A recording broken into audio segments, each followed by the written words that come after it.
ಈ ಅಧ್ಯಾಯದ ಕೊನೆಯ ಶ್ಲೋಕ 20ನೇ ಶ್ಲೋಕ.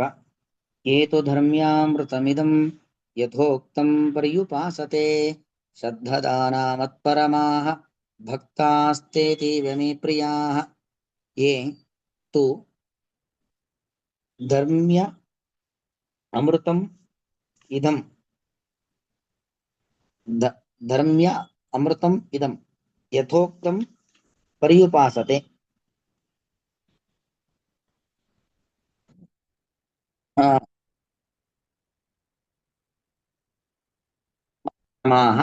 ಭಕ್ತಾಃ ತೇ ಅತೀವ ಮೇ ಪ್ರಿಯಾಃ. ಏತು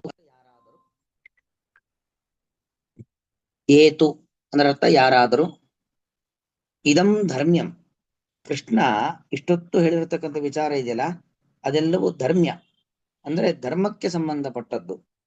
ಧರ್ಮ ಅಂದ್ರೇನು? ನಮ್ಮನ್ನ ಧಾರಣೆ ಮಾಡುವಂಥದ್ದು, ನಮ್ಮನ್ನ ಉದ್ಧಾರ ಮಾಡುವಂಥದ್ದು, ಕೆಳಗಿದ್ದವರನ್ನ ಮೇಲಕ್ಕೆ ಸಾಧನಾ ಮಾರ್ಗದಲ್ಲಿ ಎತ್ತರಕ್ಕೆ ತೆಗೆದುಕೊಂಡು ಹೋಗುವಂತ ವಿಚಾರಗಳು, ಧರ್ಮಕ್ಕೆ ಸಂಬಂಧಪಟ್ಟ ವಿಚಾರಗಳನ್ನು ಹೇಳಿರುವಂಥದ್ದು.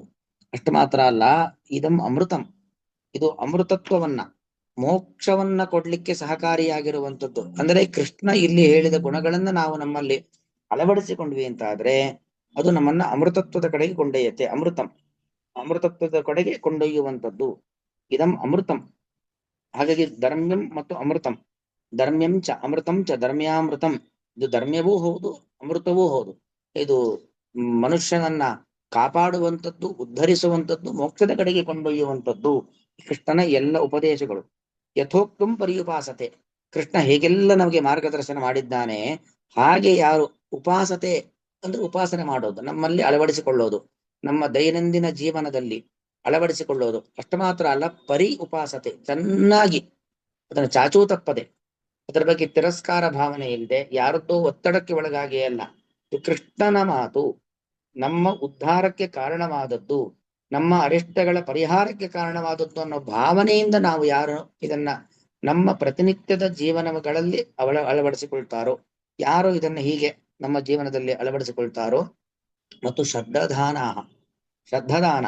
ಅದರ ಬಗ್ಗೆ ಒಳ್ಳೆ ನಂಬಿಕೆ ಇರಬೇಕು. ಕೃಷ್ಣ ಹೇಳಿದ ಮಾತು ಶ್ರದ್ಧೆ ಇರಬೇಕು, ಶ್ರದ್ಧೆ ಇದ್ದು ಮಾಡಬೇಕು. ಭಕ್ತಿ ಇಲ್ಲದೆ ಏನೇ ಕೆಲಸ ಧಾರ್ಮಿಕ ಪ್ರಕ್ರಿಯೆ ಮಾಡಿದ್ರು ವ್ಯರ್ಥ. ಅದು ಒಂದು ಸುಭಾಷಿತ, ಮಂಡೂಕ ಮತ್ಸ್ಯ ಪ್ರಮುಖಾಹ. ಈಗ ಮೀನು ಕಪ್ಪೆ ಇದೆಲ್ಲ ಗಂಗೆ ಜಲದಲ್ಲೇ ಹುಟ್ಟುತ್ತವೆ, ಗಂಗೆಯಲ್ಲೇ ಸಾಯ್ತವೆ. ಆದರೆ ಅವರಿಗೆ ಮಹತ್ವ ಜ್ಞಾನವೇ ಗೊತ್ತಿರೋದಿಲ್ಲ. ನಾನು ಗಂಗೆ, ವಿಷ್ಣು ಪಾದಾಬ್ಜ ಸಂಭೂತೆಯಾದ ಗಂಗೆಯಲ್ಲಿ ಇದ್ದೇನೆ ಅನ್ನೋ ಭಾವನೆ ಆ ಮೀನು ಕಪ್ಪೆಗಳಿಗಿರತ್ತ? ಇರೋದಿಲ್ಲ ಅಲ್ವಾ? ಹುಟ್ಟಿನಿಂದ ಸಾಯುವವರೆಗೂ ಗಂಗೆಯವಲ್ಲೇ ವಾಸ. ಹಾಗಂತ ಅವುಗಳಿಗೆ ಸದ್ಗತಿ ಆಗತ್ತಾ? ಆಗಲ್ಲ. ಯಾಕೆ? ಗಂಗೆ ಅನ್ನೋ ಭಾವನೆನೇ ಅವುಗಳಿಗಿಲ್ಲ. ಅದಕ್ಕೆ ಶ್ರದ್ಧೆ ಇರಬೇಕು.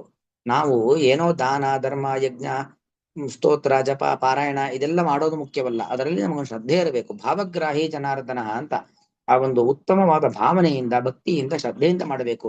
ಶ್ರದ್ಧದಾನ, ಶ್ರದ್ಧೆ ಉಳ್ಳವರಾಗಿ ಅಂತ ಅರ್ಥ. ಮತ್ತು ಮತ್ಪರಮಾಹ, ಭಗವಂತನೇ ಪರತತ್ವ, ಭಗವಂತನೇ ಸರ್ವೋತ್ತಮ ಎಂಬುದಾಗಿರಬೇಕು. ಆ ಜ್ಞಾನ ಇಟ್ಟುಕೊಂಡು ನಾವು ಈ ಪ್ರಕ್ರಿಯೆಗಳನ್ನ ಯಾರು ಮಾಡ್ತಾರೋ ಅವರು ಭಕ್ತಾಹ, ಅವರೇ ನಿಜವಾದ ಭಕ್ತರು. ತೇ ಅತೀವ ಮೇ ಪ್ರಿಯಾಹ, ಅಂತ ಭಕ್ತರು ಭಗವಂತನಿಗೆ ಅತ್ಯಂತ ಪ್ರೀತಿ ಪಾತ್ರರು. ಬಹಳ ಭಗವಂತನಿಗೆ ಈ ಭಕ್ತರು ಪ್ರೀತಿ ಪಾತ್ರರು. ಹಾಗಾಗಿ ಭಗವಂತನ ಪ್ರೀತಿಗೆ ನಾವು ಪಾತ್ರರಾಗಬೇಕು ಅಂದ್ರೆ ಈ ಭಗವಂತನ ಉಪದೇಶಗಳನ್ನು ನಾವು ಅಳವಡಿಸಿಕೊಳ್ಬೇಕು.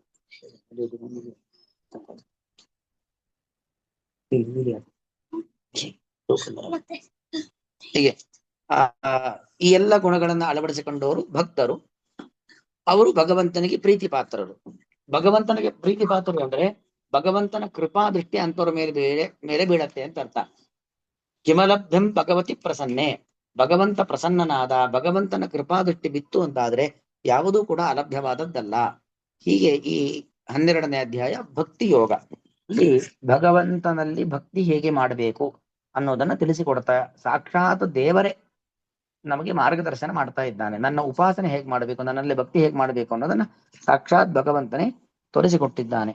ಏತು ಧರ್ಮ್ಯಾಮೃತಮಿದಂ ಯಥೋಕ್ತಂ ಪರ್ಯುಪಾಸತೆ ಶ್ರದ್ಧಧಾನ ಮತ್ಪರಮಾಃ ಭಕ್ತಾಸ್ತೇತೀವ ಮೇ ಪ್ರಿಯಾಃ.